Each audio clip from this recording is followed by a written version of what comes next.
Hello and welcome back to Matplotlib for Python developers. In today's video, the first of Section 4, we're going to take a look at the Jupyter Notebook. In Section 4, we're going to be going over Jupyter and Pandas, what I call two of Matplotlib's best friends, some really useful helper libraries. In this section, we're going to look at Jupyter and the Jupyter Notebook in particular. We're also going to dive into the Pandas data analysis library, and we're going to see how we can work to combine Jupyter, NumPy, Matplotlib, and Pandas to build a really efficient and powerful data science workflow. In today's video, we're going to look in particular at Jupyter and the Jupyter Notebook.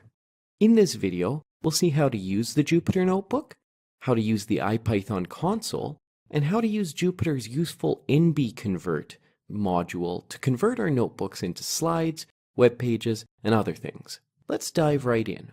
Unlike the previous videos, we're going to start by going to the console rather than starting out in the Jupyter Notebook. Now, we're in the directory here where I've been storing the notebook files that we've been using for the past videos. We've been using a tool for this course so far called Jupyter. This is an evolution of what you may have known from the past as the IPython notebook. Now, the Jupyter Notebook is a web application that allows you to run Python code in line with Matplotlib to build documents that combine Markdown documentation, Python code, and Matplotlib plots into one single comprehensive document. You can launch the Jupyter Notebook from the console using the Jupyter Notebook command, and this will actually start up a web server that will bring you to this, the Jupyter Notebook. And here you can see we have all of the video's notebook files that we've used up until now. We can click on one of these to bring up one of the notebook files, the first one we dealt with in this course, or you can create a new notebook file. We've been using Python 3 here, so we can create this notebook in Python 3.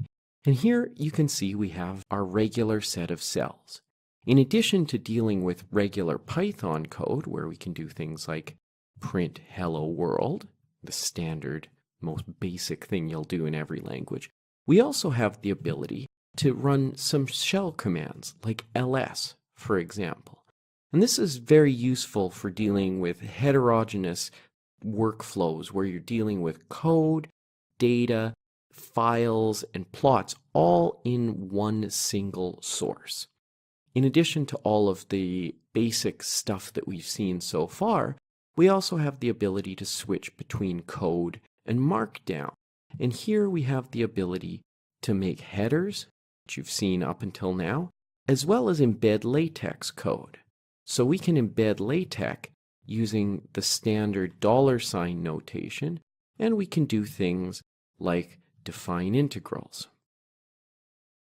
So you can see that LaTeX is nicely rendered for us. We have the ability to mix HTML, Markdown, and LaTeX in our documentation to make these single sets of documents. Now let's rename this notebook example here. And let's go back to our console. We're going to close the notebook server here. And once that's shut down, we'll have our terminal back. And we can see that there's a file created called example.ipnb. If we open that example file in our text editor, we can see that this thing is actually just an XML file. Now, I didn't save the outputs there, so you can see it's pretty empty. But if I open up, say for example, that very first one, you can see we have a long set of XML data, as well as some UU encoded images. Literally everything that's displayed within an IPython notebook is stored within these notebook files. These can be passed around as well as used with the notebook convert tool to actually build some more rich data documents as well. Let's take a look before we dive into the notebook convert method at the console version of Jupyter. You may have seen IPython in the past, and Jupyter Console is an evolution of this IPython notebook. So what we have here is very similar to the notebook in the web browser, but running within the terminal. It's a REPL shell that allows us to evaluate Python code. So we can run the same kind of stuff like shell commands, and we can also run Python code.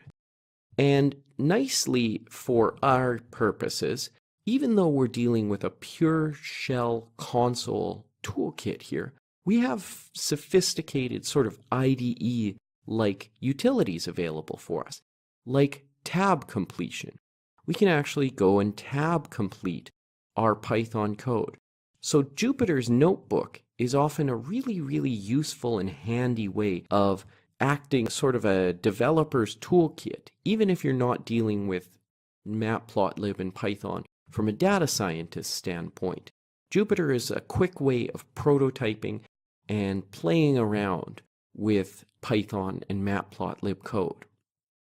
The last thing I want to show you today is the NBConvert tool. So we've seen Jupyter's Notebook and Jupyter's console commands. Let's take a look now at NBConvert.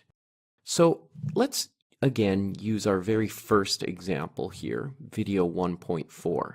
And let's use NBConvert, turn that into a PDF document, something that we might want to print out as course notes to go over for our studying purposes. So using the ~2 argument, I can say, let's convert this notebook file to a PDF file. And as you can see, it will process this, build a PDF, and we now have, at the very top here, a PDF file. So if we open this with our PDF reader, you can see we've actually converted this notebook file into a set of PDF pages. This could be nicely printed out, shared online, whatever you might want to do with it. Now, PDF isn't the only option Matplotlib gives for us. We also have the ability to convert this into an HTML file. And if we do that, we see that what we get is, at the top here, an HTML file. And converting isn't the only thing that NBConvert can do for us. On top of just converting this file, we can actually also use Python's built-in web server to build a new HTML file and then finally serve it up. So you can see here now we're not running a Jupyter Notebook, we're actually serving up an HTML file based on the notebook file we've created. So if you have access to a web server, you can simply take this HTML file that Jupyter's NBConvert has made for you, upload that onto your web server, and provide the data and plots that you've produced for anyone to view. This is a really quick and easy way of providing rich data visualization alongside your notes, really simply using a small set of built-in notebook or built-in Jupyter commands. I actually use this day to day as part of my research as a way of keeping a scientist's lab notebook for the 21st century. I use Jupyter as part of my day-to-day research in astrophysics, and I serve these notebooks up as HTML files in meetings with my collaborators and other scientists to show them what I'm working on without having to go through a lot of rigmarole to actually build more complicated documents. It really is a one-step process to go between my regular day-to-day workflow and something that I can provide as a way of visualizing things to other scientists. And this is a useful tool for people outside of academia in the sort of data science field as well.